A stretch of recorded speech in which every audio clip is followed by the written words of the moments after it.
ಸರ್ವಕರ್ಮ ಫಲತ್ಯಾಗಂ ತತಃ ಕುರು ಯಥಾತ್ಮವಾನ್. ಶ್ರೀ ಗುರು ರಾಘವೇಂದ್ರಾಯ ನಮಃ. ಎಲ್ಲರಿಗೂ ನಮಸ್ಕಾರಗಳನ್ನ ತಿಳಿಸ್ತಾ ಇವತ್ತಿನ ವಿಡಿಯೋದಲ್ಲಿ ಅತಿಯಾಗಿ ಮಡಿ ಮಡಿ ಮಡಿ ಅಂತ ಹೇಳಿ ಭಗವಂತನಿಂದ ದೂರ ಉಳಿಬೇಡಿ.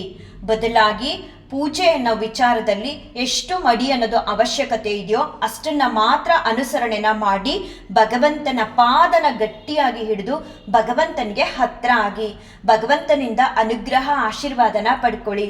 ಭಗವಂತನ ದಯೆ ಅನ್ನೋದೊಂದಿದ್ರೆ ಕೂತ್ ಕಡೆ ನಿದ್ದೆ ಮಾಡ್ಬೋದು.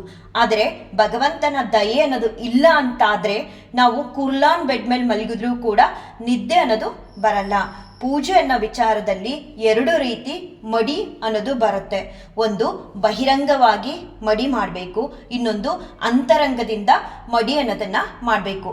ನಾವು ಬಹಿರಂಗವಾಗಿ ಎಷ್ಟೇ ಮಡಿ ಮಾಡಿದ್ರು ಅಂತರಂಗದಲ್ಲಿ ಮೈಲ್ಗೆ ಅನ್ನೋದನ್ನ ಮಾಡಿಕೊಂಡು ಬಹಿರಂಗವಾಗಿ ನಾವು ಎಷ್ಟೇ ಮಡಿ ಮಡಿ ಅಂತ ಹೇಳಿ ಮಡಿ ಮಾಡಿ ಭಗವಂತನಿಗೆ ಪೂಜೆ ಅನ್ನೋದನ್ನ ಸಲ್ಲಿಸಿದಾಗ ಅಂತರಂಗದ ಮಡಿ ಇಲ್ಲದೆ ಇರೋ ಕಾರಣ, ಅಂತರಂಗದಲ್ಲಿ ಮೈಲ್ಗೆ ಅನ್ನೋದು ತುಂಬಿರೋ ಕಾರಣ ಆ ಪೂಜೆ ಭಗವಂತನಿಗೆ ಸಲ್ಲಲ್ಲ. ಭಗವಂತನಿಗೆ ಪೂಜೆ ಸಲ್ಲಿಸುವಾಗ ಅಂತರಂಗ ಮತ್ತೆ ಬಹಿರಂಗ ಮಡಿ ಎರಡೂ ಕೂಡ ಮುಖ್ಯ ಅನ್ನೋದನ್ನ ತಿಳಿಸ್ಕೊಡ್ತೀನಿ. ಮೊದಲನೇದಾಗಿ ಅಂತರಂಗ ಮಡಿ ಅಂದ್ರೆ ನಮ್ಮ ಮನಸ್ಸು. ನಮ್ಮ ಮನಸ್ಸನ್ನ ನಾವು ಭಗವಂತನಲ್ಲಿ ಇರಿಸ್ಬೇಕಂತೆ. ಭಗವಂತನ ನಾಮಸ್ಮರಣೆ ಮತ್ತೆ ಭಗವಂತನ ಧ್ಯಾನದಲ್ಲಿ ಎಲ್ಲಾ ಸಮಯದಲ್ಲೂ ನಮ್ಮ ಮನಸ್ಸು ಭಗವಂತನಲ್ಲಿ ಇರಿಸ್ಬೇಕು. ಆಗದೇ ಇಲ್ಲ ಪೂಜೆಗೆ ಅಂತ ನಾವು ರಾಯರ ಪೂಜೆಗಾಗ್ಲಿ ಅಥವಾ ದೇವರು ನಿಮ್ಮ ಇಷ್ಟ ದೇವ್ರ ಪೂಜೆಗಾಗ್ಲಿ ಕೂತಾಗ 10 ನಿಮಿಷ ಕೂಡ ನಮ್ಮ ಮನಸ್ಸು ಏಕಾಗ್ರತೆಯಿಂದ ಭಗವಂತನ ಮುಂದೆ ಇರ್ಸೋದಿಕ್ಕೆ ಸಾಧ್ಯನೇ ಆಗಲ್ಲ. ಸೋಲ್ತೀವಿ, ತುಂಬಾ ಬಾರಿ ನಾವು ಸೋಲ್ತೀವಿ. ಅದಕ್ಕೆ ಶ್ರೀಕೃಷ್ಣ ಪರಮಾತ್ಮ ಅರ್ಜುನನ್ಗೆ ತಿಳಿಸ್ತಾರಂತೆ, ನೋಡಪ್ಪ ನೀನು ಭಗವಂತನಲ್ಲಿ ಮನಸ್ಸನ್ನ ಇರಿಸೋದಿಕ್ಕೆ ಕಷ್ಟ ಆಗ್ತಿದೆ ಅಂದ್ರೆ ಈ ರೀತಿ ಮಾಡು, ನಾನು ಅವಾಗ ಅನುಗ್ರಹ ಮಾಡ್ತೀನಿ ಅಂತ ಹೇಳ್ತಾರಂತೆ. ಅದು ಯಾವ ರೀತಿ ಅಂದ್ರೆ ಶ್ರೀಕೃಷ್ಣ ಪರಮಾತ್ಮ ಹೇಳ್ತಾನಂತೆ ಅರ್ಜುನನಿಗೆ, ನೋಡು ಯಾವಾಗ್ಲೂ ನನ್ನ ಬಗ್ಗೆ ತಿಳ್ಕೊಳ್ಳೋದಿಕ್ಕೆ ಪ್ರಯತ್ನ ಪಡು, ನನ್ನ ಬಗ್ಗೆ ಜ್ಞಾನ ಅನ್ನೋದನ್ನ ಪಡ್ಕೋ. ಯಾರಿಂದನಾದ್ರೂ, ಅದೇ ಪ್ರವಚಕರಿರ್ತಾರಲ್ಲ ಅಂಥವ್ರಿಂದ ಪಡ್ಕೋ, ಅವಾಗ ನಾನು ನಿನಗೆ ಅನುಗ್ರಹನ ಮಾಡ್ತೀನಿ. ಅಕಸ್ಮಾತ್ ನೀನು ಅದರಲ್ಲೂ ಸೋತೆ ಅಂತ ಅಂದಾಗ ನನ್ನ ಕೈಲಿ ಸಾಧ್ಯ ಇಲ್ಲ ನಿನ್ನ ಬಗ್ಗೆ ವಿಚಾರಗಳನ್ನ ತಿಳ್ಕೊಳ್ಳೋದಿಕ್ಕೆ, ನಿನ್ನ ಬಗ್ಗೆ ಜ್ಞಾನನ ಬೆಳೆಸ್ಕೊಳ್ಳೋದಿಕ್ಕೆ ಅಂತ ಅಂದಾಗ ಇನ್ನೂ ಒಂದು ಮಾರ್ಗನ ನಿನಗೆ ಕೊಡ್ತೀನಿ. ಏನಂದ್ರೆ ನೀನು ಮಾಡುವಂತಹ ಎಲ್ಲ ಕೆಲಸನೂ ಕೃಷ್ಣನ್ಗೋಸ್ಕರ ಮಾಡ್ತಿದ್ದೀನಿ ಅನ್ನೋ ಪ್ರೀತಿಯಿಂದ ಮಾಡು ಅಂತ ತಿಳಿಸ್ತಾರಂತೆ ಶ್ರೀಕೃಷ್ಣ ಪರಮಾತ್ಮ ಅರ್ಜುನನ್ಗೆ. ಮತ್ತೆ ಶ್ರೀಕೃಷ್ಣ ಪರಮಾತ್ಮ ಅರ್ಜುನನ್ಗೆ ಹೇಳ್ತಾರಂತೆ, ಅಕಸ್ಮಾತ್ ಇದೂ ಕೂಡ ನಿನ್ ಕೈಲಿ ಸಾಧ್ಯ ಆಗ್ಲಿಲ್ಲ ಅಂದಾಗ ಏನ್ ಮಾಡು ನೀನು ಅಂತ ಅಂದ್ರೆ, ನೀನ್ ಮಾಡುವಂತಹ ಎಲ್ಲ ಕೆಲಸ ಕಾರ್ಯಗಳನ್ನ ಕೊನೆಯಲ್ಲಿ ಮರಿದೇ ಇರೋ ಹಾಗೆ ನನಗೆ ಸಮರ್ಪಣೆನ ಮಾಡ್ಬಿಡು. ಅವಾಗ ನಾನು ನಿನ್ಗೆ ಜ್ಞಾನ ಅನ್ನೋದನ್ನ ಕೊಡ್ತೀನಿ, ಅನುಗ್ರಹನ ಮಾಡ್ತೀನಿ. ಯಾವ ರೀತಿ ಜ್ಞಾನ ಅನ್ನೋದನ್ನ ಕೊಡ್ತೀನಿ ನಿನ್ಗೆ ಅಂದ್ರೆ, ಈ ಭೂಮಿ ಮೇಲೆ ಯಾವುದೂ ಕೂಡ ಶಾಶ್ವತ ಅಲ್ಲ, ಎಲ್ಲವೂ ಕೂಡ ನಶ್ವರ. ದೇವರು ಅನ್ನೋನೊಬ್ನೇ ಶಾಶ್ವತ. ಮತ್ತೆ ಧರ್ಮದ ದಾರಿಲಿ ಹೋಗುವಂತಹ ಒಂದು ಜ್ಞಾನನ ನಾನು ನಿನಗೆ ಅನುಗ್ರಹನ ಮಾಡ್ತೀನಿ. ಇದನ್ನೂ ಕೂಡ ನಿನ್ನ ಕೈಲಿ ಮಾಡೋದಕ್ಕೆ ಸಾಧ್ಯ ಆಗ್ಲಿಲ್ಲ ಅಂದಾಗ ಅತೈತ್ಯದಪ್ಯ ಸಕ್ತೋಸಿ ಕರ್ತೃ ಮಧ್ಯೋಗ ಮಾಶ್ರಿತಃ ಸರ್ವಕರ್ಮ ಫಲತ್ಯಾಗಂ ತತಃ ಕುರು ಯಥಾತ್ಮವಾನ್. ಏನು ಸಂಧ್ಯಾ ವಂದನೆ, ಸ್ನಾನ, ಪೂಜೆ, ಪುನಸ್ಕಾರ ಅಂತ ಮಾಡ್ತೀವೋ ಅದನ್ನಾದ್ರೂ ಮಾಡು. ಅದನ್ನ ಮಾಡೋದ್ರಿಂದನಾದ್ರೂ ನೀನು ಭಗವಂತನ ಪುನೀತನಾಗಿ ಮಾಡೋದಕ್ಕೆ ಪ್ರಯತ್ನ ಪಡು. ಅವಾಗ್ಲೂ ನಾನು ನಿನಗೆ ಅನುಗ್ರಹ ಆಶೀರ್ವಾದನ ಮಾಡ್ತೀನಿ ಅಂತ ಶ್ರೀಕೃಷ್ಣ ಪರಮಾತ್ಮ ಅರ್ಜುನನಿಗೆ ತಿಳಿಸ್ತಾನೆ. ಈ ಪೂಜೆ ಅನ್ನೋದು ಬಂದಾಗ ನೋಡಿ ಇಲ್ಲಿಂದ ಶುರುವಾಗುತ್ತೆ ಮಡಿ, ಮನಸ್ಸಿನ ಮಡಿ ಎಷ್ಟರ ಮಟ್ಟಿಗೆ ಇರಬೇಕು ಅಂತ. ಯಾವುದೇ ಕಾಮನೆಗಳನ್ನ ನಾವು ಇಟ್ಕೊಳ್ದ ಹಾಗೆ ಭಗವಂತನಿಗೆ ಪ್ರತಿನಿತ್ಯ ಸೇವೆನ ಸಲ್ಲಿಸ್ಬೇಕು. ಕಾಮನೆಗಳು ಅಂದ್ರೆ ಆಸೆಗಳು. ಸ್ವಲ್ಪ ಕಷ್ಟ ಆಗುತ್ತೆ ನಾವೇನೂ ಕೂಡ ಆಸೆಗಳನ್ನ ಇಟ್ಕೊಳ್ದೆ ಭಗವಂತನಿಗೆ ಸೇವೆನ ಸಲ್ಲಿಸೋದು. ಆದ್ರೆ ಈ ರೀತಿ ಯೋಚನೆನ ನಾವು ಮಾಡಿದಾಗ ಎಲ್ಲವೂ ಕೂಡ ಸುಲಭ ಆಗುತ್ತೆ. ಏನಂದ್ರೆ ನೀನು ಕೊಟ್ಟಿರುವಂತಹ ಜೀವನ ಇದು, ನೀನು ಇಟ್ಟ ಹಾಗೆ ನಾವಿರ್ತೀವಿ. ಎಲ್ಲವೂ ಕೂಡ ನಿಮ್ಮಿಂದ, ಎಲ್ಲವೂ ಕೂಡ ನಿಮ್ಮ ಇಚ್ಛೆ. ಇದ್ದಿದ್ರಲ್ಲಿ ಬದುಕುವಂತಹ ಒಂದು ಮನಸ್ಥಿತಿನ ನೀವು ನನಗೆ ಅನುಗ್ರಹನ ಮಾಡಿ, ನೀವು ಪುನೀತರಾಗಿ ಅಂತ ಹೇಳಿ ಭಗವಂತನಿಗೆ ಸೇವೆನ ಸಲ್ಲಿಸ್ಬೇಕು. ಈ ಆಸೆ ಆಕಾಂಕ್ಷೆಗಳನ್ನ ನಾವು ಇಟ್ಕೊಳ್ದೆ ಮನಸ್ಸನ್ನ ಬಹಳ ಮಡಿಯಿಂದ ಭಗವಂತನಿಗೆ ಪ್ರತಿನಿತ್ಯ ಸೇವೆನ ಸಲ್ಲಿಸ್ಬೇಕು. ಮತ್ತೆ ಇನ್ನೊಂದೇನಂದ್ರೆ ದ್ವೇಷ. ಭಗವಂತನಿಗೆ ಯಾರ ಮೇಲೂ ದ್ವೇಷ ಇಲ್ಲ, ಆದ್ರೆ ನಮ್ಗೆ ಯಾರ ಮೇಲೂ ಪ್ರೀತಿ ಇಲ್ಲ. ನೋಡಿ, ಭಗವಂತನಿಗೂ ನಮಗೂ ಎಷ್ಟು ಡಿಫ್ರೆನ್ಸ್ ಅಂದರೆ, ಭಗವಂತ ಯಾರನ್ನೂ ಕೂಡ ದ್ವೇಷಿಸಲ್ಲ, ಆದರೆ ನಾವು ಯಾರನ್ನೂ ಕೂಡ ಹೆಚ್ಚು ಪ್ರೀತಿಸಲ್ಲ. ಒಬ್ರನ್ನ ನೋಡಿದ್ರೆ ಇನ್ನೊಬ್ರಿಗೆ ಆಗಲ್ಲ. ಅವ್ರು ಯಾರೋ ಒಬ್ರು ಏನೋ ಮಾಡ್ತಿದ್ದಾರೆ ಅಂದ್ರೆ ಅದಕ್ಕೆ ಕಲ್ಲು ಹಾಕ್ಬಿಡ್ಬೇಕು, ಹೋಗಿ ಅವ್ರ ಮೇಲೆ ದ್ವೇಷ ಅನ್ನೋದನ್ನ ಸಾಧಿಸ್ಬಿಡ್ಬೇಕು, ಹೇಗಾದ್ರೂ ಮಾಡಿ ಅವ್ರನ್ನ ಅಟ್ಯಾಕ್ ಮಾಡಬೇಕು. ಇದೇ ರೀತಿ ಬೇರೆಯವ್ರ ಬಗ್ಗೆ ಬೇಡದೇ ಇರೋಂತಹ ಒಂದು ಕೆಟ್ಟ ಭಾವನೆಗಳನ್ನ ತುಂಬಿಕೊಂಡು ದ್ವೇಷದಿಂದ ನಾವು ಮನಸ್ಸನ್ನ ಮೈಲ್ಗೆ ಮಾಡಿಕೊಂಡು ಭಗವಂತನಿಗೆ ಸೇವೆ ಅನ್ನೋದನ್ನ ಸಲ್ಲಿಸಿದಾಗ ನಿಜವಾಗ್ಲೂ ಭಗವಂತ ಸೇವೆಯನ್ನ ಸ್ವೀಕಾರ ಮಾಡಲ್ಲ. ಅಪ್ಪಿ ತಪ್ಪಿ ನೀವು ಬಹಿರಂಗವಾಗಿ ಮಾಡುವಂತಹ ಪೂಜೆಗಳಲ್ಲಿ ಏನೇ ತಪ್ಪಿದ್ರು ಅಥವಾ ನಾವು ಏನೇ ಭಗವಂತನಿಗೆ ಕೊಡದೇ ಇದ್ರು ಅದರಲ್ಲಿ ಕ್ಷಮೆ ಇರುತ್ತೆ. ಆದರೆ ಮನಸ್ಸನ್ನ ನಾವು ಮೈಲ್ಗೆ ಮಾಡಿಕೊಂಡು ಭಗವಂತನಿಗೆ ಸೇವೆ ಅನ್ನೋದನ್ನ ಸಲ್ಲಿಸಿದಾಗ ಭಗವಂತನಿಂದ ಮತ್ತೆ ರಾಯರಿಂದ ಕ್ಷಮೆ ಅನ್ನೋದು ಇರದೇ ಇಲ್ಲ.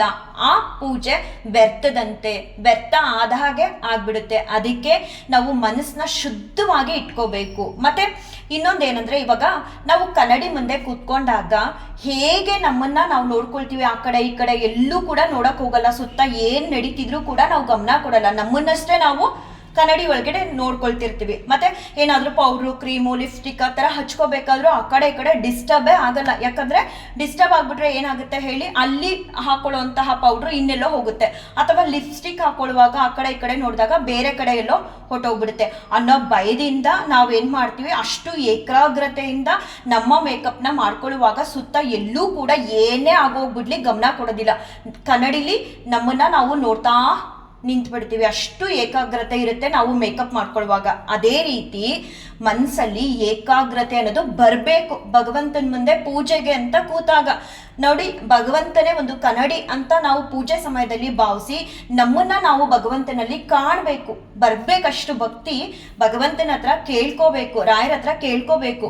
ಈ ಮನಸ್ಸಲ್ಲಿ ಏಕಾಗ್ರತೆ ಅನ್ನೋದು ಇರಬೇಕು. ಆ ಏಕಾಗ್ರತೆ ಅನ್ನೋದ್ರಲ್ಲಿ ನಾವು ದೇವ್ರ ಮುಂದೆ ಕುತ್ಕೊಂಡ್ಬಿಟ್ಟು, ಅಯ್ಯೋ ಅಡುಗೆ ಮನೇಲಿ ಏನೋ ಮಾಡಬೇಕಿತ್ತು, ಅಯ್ಯೋ ಅವಳು ಏನೋ ಮೆಸೇಜ್ ಮಾಡಿದ್ದು, ಅಯ್ಯೋ ಅವಳು ಹಾಗೆ ಪೂಜೆ ಮಾಡ್ತಿದ್ದಾಳೆ, ಅವಳು ಹೀಗೆ ಪೂಜೆ ಮಾಡ್ತಿದ್ದಾಳೆ ಅಂತ ಏನೇನೋ ಒಂದ ಎರಡ ಮೂರ ಬೇಕಾದದ್ದು ಯೋಚನೆಗಳನ್ನ ಮಾಡಿ ಮನಸ್ಸಲ್ಲಿ ಏಕಾಗ್ರತೆ ಅನ್ನೋ ವಿಚಾರದಲ್ಲಿ ಮೈಲಿಗೆ ಅನ್ನೋದನ್ನ ಮಾಡ್ಕೊಬಿಡ್ತೀವಿ.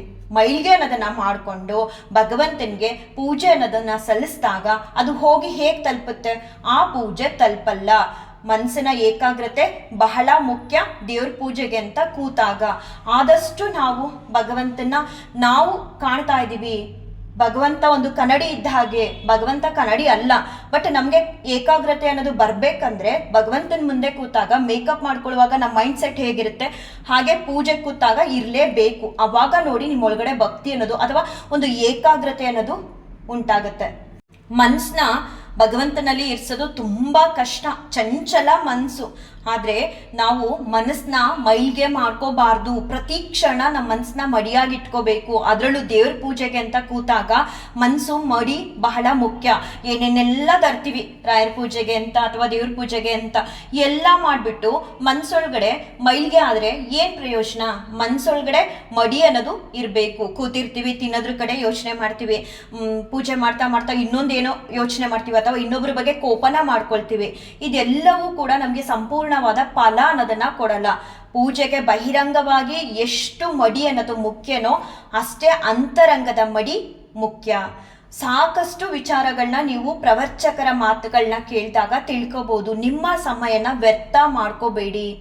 ಭಗವಂತನಿಗೆ ಹತ್ರ ಆಗೋದಕ್ಕೆ ಪ್ರಯತ್ನ ಪಡಿ. ಮನಸ್ಸಿನ ಮೂಲಕ ಮನಸ್ಸನ್ನ ಮಡಿಯಾಗಿ ಇಟ್ಕೊಂಡು ಮೈಲ್ಗೆ ಆಗೋದಕ್ಕೆ ಅವಕಾಶ ಕೊಡದೆ ಮಡಿಯಿಂದ ಭಗವಂತನಿಗೆ ಮನಸ್ಸನ್ನ ಕೊಟ್ಟು ಅವನ ಅನುಗ್ರಹ, ಅವನ ಆಶೀರ್ವಾದನ ಪಡ್ಕೊಳ್ಳಿ. ಇನ್ನು ಬಹಿರಂಗ ಮಡಿ ಅಂತ ಬಂದಾಗ, ಯಾವಾಗ ನಿಮ್ಮ ಅಂತರಂಗದಲ್ಲಿ ಮಡಿ ಅನ್ನೋದು ತುಂಬೋಗುತ್ತೋ ಆಟೋಮೆಟಿಕಲಿ ಬಹಿರಂಗ ಮಡಿ ಅನ್ನೋದು ಬಂದ್ಬಿಡುತ್ತೆ. ನೋಡಿ, ನಾವು ಅರಮನೆಯಲ್ಲೇ ಇರಲಿ ಅಥವಾ ಒಂದು ಪುಟ್ಟ ಗುಡಿಸ್ಲಲ್ಲೇ ಇರಲಿ, ದೇವ್ರ ಮನೆ ಅನ್ನೋದು ಶುಭ್ರವಾಗಿರಬೇಕು, ಸ್ವಚ್ಛವಾಗಿಡಬೇಕು. ಒಂದೇ ದೇವ್ರ ಫೋಟೋ ಇರಲಿ ಅಥವಾ 10 ದೇವ್ರ ಫೋಟೋ ಇರಲಿ, ಎಷ್ಟೋ ನಿಮ್ಮ ಮನಸ್ಸಿಗೆ ಬಂದಷ್ಟು ಆ ದೇವ್ರ ಫೋಟೋನ ಯಾವಾಗಲೂ 2 ಡೇಸೋ 3 ಡೇಸ್ಗೆ ಒಂದ್ಸಲ ರೋಸ್ ವಾಟರು ಅಥವಾ ತುಳಸಿ ನೀರಿಂದನೋ ಒರೆಸಿ ಅವ್ರಿಗೆ ಗಂಧ ಇಡೋದು, ದೇವ್ರ ಫೋಟೋಗಳಿಗೆ ಕುಂಕುಮ ಇಡೋದು, ಗೆಜ್ಜೋಸ್ತ್ರನ ಬದಲಾಯಿಸೋದು, ಈ ರೀತಿ ಮಾಡಬೇಕು. ಶುದ್ಧವಾಗಿ ಇಟ್ಕೋಬೇಕು. ನಮ್ಮನ್ನ ನಾವು ಹೇಗೆ ನೋಡ್ಕೊಳ್ತೀವಲ್ವಾ ಹಾಗೆ ಭಗವಂತ ಕೂಡ. ಸೊ ಪ್ರತಿ ಸಲ ನಾವು ದೇವ್ರ ಮನೆಗೆ ಹೋದಾಗ ಅಲ್ಲಿ ಒಂದು ಶುದ್ಧತೆ ಅನ್ನೋದು ಇರಬೇಕು. ಬರೀ ಪೂಜೆ ಮಾಡೋ ಟೈಮಲ್ಲಿ ಮಾತ್ರ ಅಲ್ಲ, ನಾವು ಬೆಳಗ್ಗೆ ಎದ್ದ ತಕ್ಷಣ ಏನು ಮಾಡ್ತೀವಿ ನೋಡಿ, ಸುಮಾರು ಜನ ಹೇಳ್ತಾರೆ ಶಾಸ್ತ್ರ ಹಂಗೆ ಹೇಳುತ್ತೆ, ಶಾಸ್ತ್ರ ಹಿಂಗೆ ಹೇಳುತ್ತೆ, ಶಾಸ್ತ್ರದಲ್ಲಿ ಇದನ್ನ ಪಾಲನೆ ಮಾಡಬೇಕು ಅಂತ ಹೇಳ್ತಾರೆ ಹೊರತು ಯಾವುದನ್ನು ಕೂಡ ಮಾಡಬೇಕಾಗಿರೋಂತಹ ಶಾಸ್ತ್ರಗಳನ್ನ ಅನುಸರಣೆ ಮಾಡಲ್ಲ. ಬೆಳಗ್ಗೆ ಎದ್ದ ತಕ್ಷಣ ನಾವು ಸೂರ್ಯೋದಯದಕ್ಕೂ ಮುಂಚೆ ಗೃಹಿಣಿ ಆದವರು ಎದ್ದು ಕಸ ಗುಡಿಸಿ ಬಾಕ್ಲಿಗೆ ನೀರು ಹಾಕಬೇಕು ಅಂತ ಶಾಸ್ತ್ರ ಹೇಳುತ್ತೆ. ಅದನ್ನ ಮಾಡ್ತೀವ? ಮತ್ತೆ ಎದ್ದು ಕೂಡಲೇ ಭಗವಂತನಿಗೆ ಸೇವೆ ಅನ್ನೋದನ್ನ ಸಲ್ಲಿಸಬೇಕು ಅಂತ ಶಾಸ್ತ್ರ ಹೇಳುತ್ತೆ. ಅದನ್ನ ಮಾಡ್ತೀವ? ಇಲ್ಲ. ಆಫೀಸ್ಗೆ ಹೋಗೋರು ಹೋಗ್ಲಿ, ಸ್ಕೂಲ್ಗೆ ಹೋಗೋರು ಹೋಗ್ಲಿ, ಎಲ್ಲ ಮುಗಿಸಿದ್ಮೇಲೆ ನಾನು ತಿಂಡಿ ತಿಂದು ಕಾಫಿ ಕುಡಿದು ಏನೋ ಒಂದ್ ಸ್ವಲ್ಪ ಸ್ನಾನ ಮಾಡ್ಕೊಂಡು ಬಂದ್ಬಿಟ್ಟು ದೇವ್ರಿಗೆ ಕೈ ಮುಗ್ಬಿಡೋಣ ಅಂತ ಹೇಳಿ ಕೆಲವರು ಆ ರೀತಿ ಮಾಡ್ತಾರೆ. ಆ ರೀತಿ ಮಾಡಬಾರ್ದು. ಶಾಸ್ತ್ರ ಎಷ್ಟೊಂದು ಹೇಳ್ಕೊಡುತ್ತೆ. ಅದನ್ನೆಲ್ಲ ಮೊದಲು ನಾವು ಅನುಸರಿಸ್ಕೊಂಡು ಹೋಗ್ಬೇಕು. ಆಮೇಲೆ ಪೂಜೆ ಅನ್ನೋ ವಿಚಾರದಲ್ಲಿ ಬಂದಾಗ ಅತಿಯಾಗಿ ಬೇಡ, ತಕ್ಕ ಮಟ್ಟಕ್ಕಾದ್ರೂ ಈ ಮಡಿ ಅನ್ನೋದನ್ನ ಪಾಲನೆ ಮಾಡಿ ಭಗವಂತನಿಗೆ ನಾವು ಸೇವೆನ ಸಲ್ಲಿಸ್ಬೇಕು. ಗುರುವಾರ ಅಂತ ಬಂದಾಗ ಬಹಿರಂಗವಾದ ಮಡಿ ಇಷ್ಟಿದ್ರೆ ಸಾಕು, ಅತಿಯಾಗಿ ಬೇಡ. ರಾಯರು ಕೂಡ ಬಯಸೋದು ಅಂತರಂಗದಿಂದ ಮಡಿನ, ಅಂತರಂಗದ ಶುದ್ಧತೆನ ಹೊರತು ಬಹಿರಂಗವಾಗಿ ಅಲ್ಲ. ಏನಂದ್ರೆ ನಿಮ್ಮ ಮನೆ ತುಂಬಾ ದೊಡ್ಡದಿದೆ ಅಂದ್ರೆ ಹಿಂದಿನ ದಿನನೇ ನೀರೊಳಗಡೆಗೆ ಗಂಜಲನ್ನ ಮಿಕ್ಸ್ ಮಾಡ್ಕೊಂಡು ಒರೆಸ್ಕೊಳ್ಳಿ. ಇಲ್ಲ ಮನೆ ಚಿಕ್ಕದಿದೆ ಅಂದ್ರೆ ಬೆಳಗ್ಗೆ ಎದ್ದ ಕೂಡಲೇ ಮನೆನ ಒರೆಸ್ಕೊಳ್ಳಿ. ಅದಾದ್ಮೇಲೆ ನೀವು ಕೂಡ ಸ್ನಾನದ ನೀರಿಗೆ ಗಂಜಲನ್ನ ಮಿಕ್ಸ್ ಮಾಡ್ಕೊಂಡು ಸ್ನಾನ ಮಾಡ್ಕೊಳ್ಳಿ, ಇಷ್ಟ ಇದ್ರೆ. ಇಲ್ಲ ಅಂದ್ರೆ ಪರವಾಗಿಲ್ಲ. ನಂತರ ರಾಯರಿಗೆ ಬಂದು ನಮಸ್ಕಾರನ ಮಾಡಿಕೊಂಡು ರಾಯರ ಹತ್ರ ಕೇಳ್ಕೊಳ್ಳಿ, ಇವತ್ತಿನ ಸೇವೆ ಮನೇಲಿ ಚೆನ್ನಾಗಿ ನಡೀಲಿ, ಅದಕ್ಕೆ ನಿಮ್ಮ ಅನುಗ್ರಹ, ನಿಮ್ಮ ಆಶೀರ್ವಾದನ ಬೇಕು ಅಂತ ಹೇಳಿ ನೀವು ಹಣೆಗೆ ಗಂಧ ಮತ್ತೆ ಕುಂಕುಮನ ಇಟ್ಕೊಂಡು ಕೈಗಳಿಗೆ ಬಳೆನ ಹಾಕೊಂಡು ಸೇವೆನ ಶುರು ಮಾಡಬೇಕು. ನಾವು ಆಚೆಯಿಂದ ಮಾರ್ಕೆಟಲ್ಲಿ ಹೂಗಳನ್ನೆಲ್ಲ ತಂದ್ಬಿಟ್ಟಿರ್ತೀವಿ ನೋಡಿ. ಮಡಿ ಅನ್ನೋದು ಬಂದಾಗ ಇದನ್ನ ಮರ್ತೇ ಬಿಡ್ತಾರೆ ಎಷ್ಟೋ ಜನ. ಹೂಗಳನ್ನ ಹೂ ಕಟ್ಟೋರು ಕಾಲ್ಗೆ, ಮಡ್ಲಿಗೆ ಅಥವಾ ನೆಲದ ಮೇಲೆ ಎಲ್ಲ ಹಾಕೊಂಡು ಕಟ್ಟಿರ್ತಾರೆ. ಅಲ್ಲಿ ಶುದ್ಧತೆ ಅನ್ನೋದು ಇರಲ್ಲ. ಸೊ ಮಾರ್ಕೆಟಿಂದ ಹೂ ತಂದ್ಬಿಟ್ಟು ನಾವು ಹಾಗೆ ಡೈರೆಕ್ಟಾಗಿ ಹಾಕಬಾರ್ದು. ಆ ಹೂಗೆ ಸ್ವಲ್ಪ ನೀರನ್ನ ಚುಮ್ಕ್ಸಿ, ಮಡಿ ನೀರಂತ ಏನಿರುತ್ತೆ ಮನೇಲಿ ಅದನ್ನ ಚುಮ್ಕ್ಸಿ ಆಮೇಲೆ ರಾಯರಿಗೆ ಹೂವಿನಿಂದ ಅಲಂಕಾರನ ಮಾಡುವಾಗ ನಿಮ್ಮ ಮನಸ್ಸು ರಾಯರ ಬಗ್ಗೆ ಅಪಾರವಾದ ಪ್ರೀತಿನ ತುಂಬಿಕೊಂಡಿರ್ಬೇಕು, ಮತ್ತೆ ಭಕ್ತಿ ಶ್ರದ್ಧೆಯಿಂದ ತುಂಬಿರ್ಬೇಕು. ನೀವು ಒಂದು ಹೂನ ಸಮರ್ಪಣೆ ಮಾಡಿದ್ರು ಪರವಾಗಿಲ್ಲ, ರಾಯರು ನಿಮ್ಗೆ ಜಾಸ್ತಿ ಹೂನ ತಂದ್ಕೊಡ್ಬೇಕು ಅನ್ನೋ ಮನಸ್ಸನ್ನ ಕೊಟ್ಟಿದ್ರು ಪರವಾಗಿಲ್ಲ. ಒಂದೋ ಜಾಸ್ತಿನೋ ರಾಯರಿಗೆ ನೀವು ಅಲಂಕಾರ ಮಾಡುವಾಗ ಅವರ ಬಗ್ಗೆ ಅಪಾರವಾದ ಪ್ರೀತಿ, ಗೌರವ, ಶ್ರದ್ಧೆ, ಭಕ್ತಿನ ಮನಸ್ಸೊಳಗಡೆ ತುಂಬ್ಕೋಬೇಕು. ಮತ್ತೆ ಶ್ರೀ ರಾಘವೇಂದ್ರಾಯ ನಮಃ ಅಂತ ನಾಮಸ್ಮರಣೆನ ಮಾಡ್ತಾನೆ ಇರಬೇಕು. ನಾಮಸ್ಮರಣೆನ ಮಾಡೋ ಸಮಯದಲ್ಲಿ ಏನೇನೋ ಆಲೋಚನೆಗಳು ಬಂದೇ ಬರುತ್ತೆ. ನಾವು ಆ ಆಲೋಚನೆಗಳನ್ನ ನಿಲ್ಸೋದ್ರ ಕಡೆ ಗಮನ ಕೊಟ್ಟು ನಾವು ಶ್ರೀ ರಾಘವೇಂದ್ರಾಯ ನಮಃ ಅಂತ ಹೇಳೋದನ್ನ ನಿಲ್ಲಿಸಬಾರ್ದು. ಅದೇನಾರು ಬರಲಿ, ಅದ್ರ ಬಗ್ಗೆ ಚಿಂತೆ ಬೇಡ. ಅದೇ ಸಮಯದಲ್ಲಿ ನೀವು ಶ್ರೀ ರಾಘವೇಂದ್ರಾಯ ನಮಃ ಅಂತ ಹೇಳ್ತಾ ರಾಯರಿಗೆ ಅಲಂಕಾರನ ಮಾಡಿಕೊಂಡು ದೀಪಗಳನ್ನೆಲ್ಲ ಸ್ವಚ್ಛವಾಗಿ ಇಟ್ಕೋಬೇಕು. ಅದು ಹಿತ್ತಾಳೆ ಯಾವುದೋ ಚಿನ್ನದೋ ಬೆಳ್ಳಿದೋ ಅಥವಾ ಮಣ್ಣೊಂದೋ ಸ್ವಚ್ಛವಾಗಿರ್ಬೇಕು ದೀಪ. ಅದಕ್ಕೆ ಬತ್ತಿಗಳನ್ನ ಹಾಕಿ ಪ್ರತಿಯೊಂದು ನೀವು ರಾಯರಿಗೆ ಗುರುವಾರ ಸೇವೆನ ಸಲ್ಲಿಸುವಾಗ ಶ್ರೀ ರಾಘವೇಂದ್ರಾಯ ನಮಃ ಅಂತ ಹೇಳ್ತಾನೆ ಇರಬೇಕು ಅಂಟಿಲ್ ನಾವು ರಾಯರಿಗೆ ಮಂಗಳಾರತಿ ಮಾಡೋವರ್ಗು. ಬತ್ತಿಗಳನ್ನ ಹಾಕಿ ತುಪ್ಪನ ಹಾಕಿ ಬಹಳ ಪ್ರೀತಿಯಿಂದ ನೀವು ಒಂದೇ ದಳ ಹೂ ಇಟ್ಟರು ಸರಿ, ಪ್ರೀತಿ ಭಕ್ತಿ ಶ್ರದ್ಧೆ ಅನ್ನೋದು ತುಂಬಿರ್ಬೇಕು ನಿಮ್ಮ ಮನಸ್ಸಲ್ಲಿ.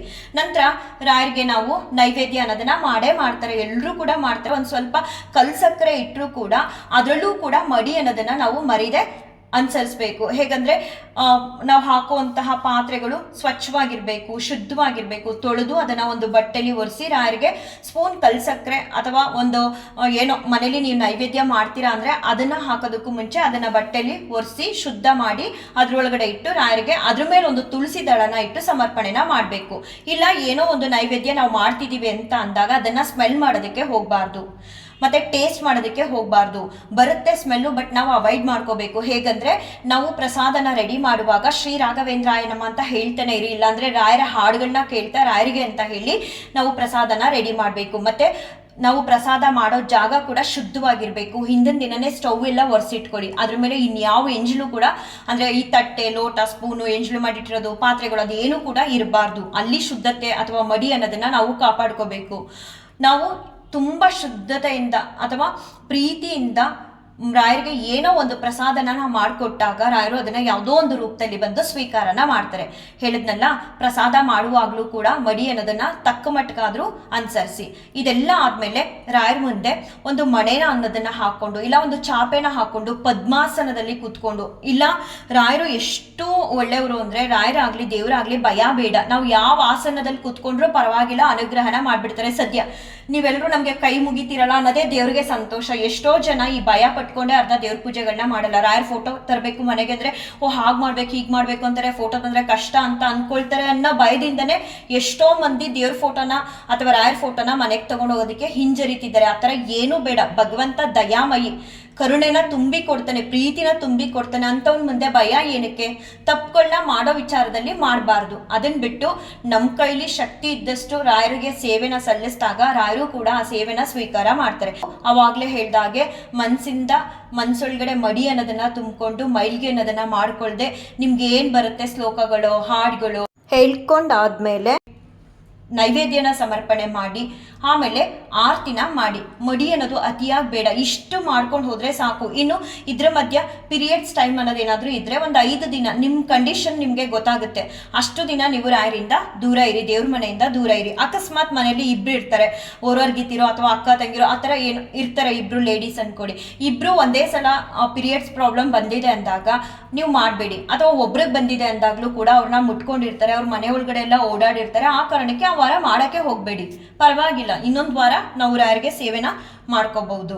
ಮತ್ತೆ ನಾನು ಅವಾಗ್ಲೇ ಹೇಳ್ದಾಗೆ ಪ್ರಸಾದದೊಳಗಡೆ ಒಂದು ದಳ ತುಳಸಿನ ಇಡಬೇಕು. ಯಾಕಂದ್ರೆ ಅಪ್ಪಿ ತಪ್ಪಿ ನಾವು ಅದನ್ನ ಸ್ಪೆಲ್ ಮಾಡಿರ್ತೀವೋ ಅಥವಾ ನಮ್ಮ ಮನಸ್ಸು ಪ್ರಸಾದನ ಮಾಡುವಾಗ ಏನೋ ಯೋಚನೆಗಳನ್ನ ಮಾಡಿರುತ್ತೆ, ಮಾಡಬಾರ್ದು, ಅಥವಾ ಅಲ್ಲೊಂದು ಯಾವುದೋ ತಟ್ಟೆ ಸ್ಪೂನು ಏನೋ ಇರುತ್ತೆ ಮುಟ್ಟಬಾರ್ದು, ಅದನ್ನ ಮುಟ್ಟಿ ಪ್ರಸಾದನ ಮಾಡಿಬಿಟ್ಟಿರ್ತೀವಿ. ಇವೆಲ್ಲವೂ ಕೂಡ ಏನೇ ದೋಷಗಳಿದ್ರು ಅದನ್ನ ಕಳೆದು ಭಗವಂತ ಈ ಪ್ರಸಾದನ ಸ್ವೀಕಾರ ಮಾಡಬೇಕು. ತುಳಸಿ ಪ್ರಿಯರು ರಾಯರು ಎಲ್ಲಾ ಪ್ರಸಾದಗಳಿಗೂ ತುಳಸಿನ ಇಟ್ಟು ಸಮರ್ಪಣೆನ ಮಾಡ್ತಾರೆ. ಅದರಲ್ಲಿ ಏನಾದ್ರೂ ದೋಷಗಳು ತಿಳಿದೇ ಮಾಡಿದ್ರೆ ಅದೆಲ್ಲ ಹೊಟ್ಟೋಗ್ಲಿ ಅನ್ನೋ ಕಾರಣಕ್ಕೆ, ಮತ್ತೆ ತುಳಸಿ ಪ್ರಿಯರು ಅನ್ನೋ ಕಾರಣಕ್ಕೆ ಒಂದು ದಳ ತುಳಸಿನ ನಾವು ಮಾಡಿರುವಂತಹ ಪ್ರಸಾದದೊಳಗಡೆ ಇಟ್ಟು ಸಮರ್ಪಣೆನ ಮಾಡಿ. ಹಾಗೆ ಕಮೆಂಟ್ ಮಾಡಿದವರು ಮಡಿ ಬಗ್ಗೆ ಇನ್ನೊಂದು ಪ್ರಶ್ನೆನ ಮಾಡಿದ್ರು, ನಾವು ನೀರು ಕೂಡ ಕುಡಿಬಾರ್ದಂತೆ ಪೂಜೆ ಸಲ್ಲಿಸೋವರೆಗೂ, ನಿಜನಾ ಅಂತ. ಹೌದು. ಯಾಕಂತ ಅಂದ್ರೆ ನಾವು ನೀರ್ನ ಕುಡಿದ್ರೆ ರಾಯರಿಗೆ ಆಗ್ಲಿ ಮನೆ ದೇವ್ರುಗಳಿಗೆ ಆಗ್ಲಿ ಪೂಜೆಗೆ ಅಂತ ಕೂತಾಗ ಬಾತ್ರೂಮ್ಗೆ ಹೋಗ್ಬೇಕು ಅನ್ಸೋದಕ್ಕೆ ಶುರು ಆಗುತ್ತೆ. ಇವಾಗ ನನಗಂತೂ ಒಂದು 3-4 ಅವರ್ಸ್ ಬೇಕೇ ಬೇಕು ರಾಯರಿಗೆ ಸೇವೆ ಅನ್ನೋದನ್ನ ಸಲ್ಲಿಸೋವರೆಗೂ. ಅಷ್ಟ್ರ ಮಧ್ಯೆ ನಾವು ಹೆಚ್ಚಾಗಿ ನೀರು ಕುಡಿದ್ರೆ ನಮಗೆ ಬಾತ್ರೂಮ್ಗೆ ಹೋಗ್ಬೇಕು ಅಂತ ಅನ್ನಿಸ್ಬಿಡುತ್ತೆ. ಅಲ್ಲಿಗೆ ಹೋದಾಗ ಅದು ಒಂಥರ ಮೈಲ್ಗೆ ಆಗುತ್ತೆ. ಆ ಕಾರಣಕ್ಕೆ ನೀರ್ನ ಕುಡಿಬಾರ್ದು ಪೂಜೆ ಆಗೋವರೆಗೂ. ಅದಾದ್ಮೇಲೆ ನೀವು ನೀರು ಕುಡಿಬಹುದು. ನಾನೇನ್ ಮಾಡ್ತೀನಿ ಅಂತ ಅಂದ್ರೆ ಎದ್ದಾಗ್ಲಿಂದ ರಾಯರಿಗೆ ಮಂಗಳಾರತಿ ಆಗಿ ಅಭಿಷೇಕದ ಪ್ರಸಾದನ ಸ್ವೀಕಾರ ಮಾಡೋವರೆಗೂ ಅದು 4 ಅವರ್ಸ್ ಆಗ್ಲಿ 5 ಅವರ್ಸ್ ಆಗ್ಲಿ ನೀರ್ನ ಕುಡಿಯಲ್ಲ. ಜೊತೆಗೆ ಗುರುವಾರ ಕೂಡ ನಾನು ಉಪವಾಸದಲ್ಲಿ ಇರ್ತೀನಿ ಅನ್ನೋ ಕಾರಣಕ್ಕೆ ನೀರ್ನು ಸಹ ನಾನು ಕುಡಿಯಲ್ಲ. ಈ ಕಮೆಂಟ್ ಮಾಡಿದವ್ರದ್ದೇ ಇನ್ನೊಂದು ಪ್ರಶ್ನೆ ಇದೆ, ಏನಂದ್ರೆ ಸಂಜೆ ಟೈಮು ನಾವು ದೇವ್ರ ಮನೆಗೆ ಹೋದಾಗ ಅಥವಾ ರಾಯರ ಹತ್ರ ಹೋದಾಗ ಸ್ನಾನ ಮಾಡಿಯೇ ಹೋಗ್ಬೇಕು ಅಂತ ಶಾಸ್ತ್ರ ತಿಳಿಸುತ್ತೆ, ಹಾಗೆ ಹೀಗೆ ಅಂತ ಹೇಳ್ತಿದ್ದಾರೆ. ಇದನ್ನೆಲ್ಲ ಅನುಸರಣೆ ಮಾಡೋದಕ್ಕೆ ಸ್ವಲ್ಪ ಕಷ್ಟ ಆಗುತ್ತೆ, ಇದ್ರ ಬಗ್ಗೆ ತಿಳಿಸ್ಕೊಡಿ ಅಂತ ಹೇಳಿದ್ರು. ನೋಡಿ, ಗುರುವಾರ ನೀವೇನು ರಾಯರಿಗೆ ಸೇವೆನ ಸಲ್ಲಿಸ್ತೀರಾ ಬೆಳಿಗ್ಗೆ, ಅದಾದ ಮೇಲೆ ಎಂದಿನಂತೆ ನಿಮ್ಮ ಕೆಲಸ ಕಾರ್ಯಗಳಲ್ಲಿ ನಿಮ್ಮನ್ನ ತೊಡಗಿಸ್ಕೋಬಹುದು. ಸಂಜೆ ಮತ್ತೆ ನೀವು ರಾಯರ ಹತ್ರ ಅಥವಾ ದೇವ್ರ ಮನೆಗೆ ಹೋಗ್ತೀನಿ ಅಂತ ಅಂದಾಗ ಕೈಕಾಲ್ ಮುಖನ ತೊಳ್ಕೊಂಡು ಬೆಳಗ್ಗೆಯಿಂದ ಎಲ್ಲಂದ್ರಲ್ಲಿ ಓಡಾಡಿರ್ತೀರಾ, ಕೂತಿರ್ತೀರಾ ಅನ್ನೋ ಕಾರಣಕ್ಕೆ, ನೀವು ಬಾತ್ರೂಮ್ ಹೋಗಿರ್ತೀರಾ ಅನ್ನೋ ಕಾರಣಕ್ಕೂ ಕೂಡ ನೀವು ವೇರ್ ಮಾಡಿರುವಂತಹ ಡ್ರೆಸ್ನ ರಿಮೂವ್ ಮಾಡಿ ಹೊಸದಾಗಿ ಮನೆಯಲ್ಲಿ ಮಡಿಯಾಗಿರುವಂತಹ ಬಟ್ಟೆಗಳನ್ನ ವೇರ್ ಮಾಡ್ಕೊಂಡು ರಾಯರ ಹತ್ರ ಹೋಗಿ 2 ದೀಪಗಳನ್ನ ಹಚ್ಚಿದ್ರೆ ಸಾಕು. ಅತಿಯಾಗಿ ಮಡಿ ಅಂತ ನಾವು ಮಾಡೋದಕ್ಕೆ ಹೋದ್ರೆ ಭಗವಂತನಿಂದ ದೂರ ಓಡ್ಬಿಡ್ಬೇಕಾಗತ್ತೆ. ಬದಲಾಗಿ ಎಷ್ಟು ಸಾಧ್ಯನೋ ಅಷ್ಟು ನಾವು ಮಡಿನ ಆಚರಣೆನ ಮಾಡಿಕೊಂಡು ಭಗವಂತನಿಗೆ ಹತ್ರ ಆಗ್ಬೇಕು. ಭಗವಂತ ದಯಾಮಯಿ, ಯಾವುದೇ ಕಾರಣಕ್ಕೂ ಶಿಕ್ಷೆ ಅನ್ನೋದನ್ನ ಕೊಡಲ್ಲ. ಬಹಿರಂಗ ಮಡಿಲಿ ತಪ್ಪುಗಳಾದ್ರೆ ಬದಲಾಗಿ ನಮ್ಗೆ ಕ್ಷಮೆ ಅನ್ನೋದನ್ನ ಕೊಡ್ತಾನೆ, ದಯೆ, ಅನುಗ್ರಹ, ಆಶೀರ್ವಾದನ ಮಾಡ್ತಾನೆ. ತಕ್ಕ ಮಟ್ಟಿಗೆ ನಿಮ್ಮ ಪೂಜೆಗಳಲ್ಲಿ ಈ ಮಡಿ ಅನ್ನೋದನ್ನ ಅನುಸರಣೆ ಮಾಡ್ಕೊಂಡ್ರೆ ಸಾಕು.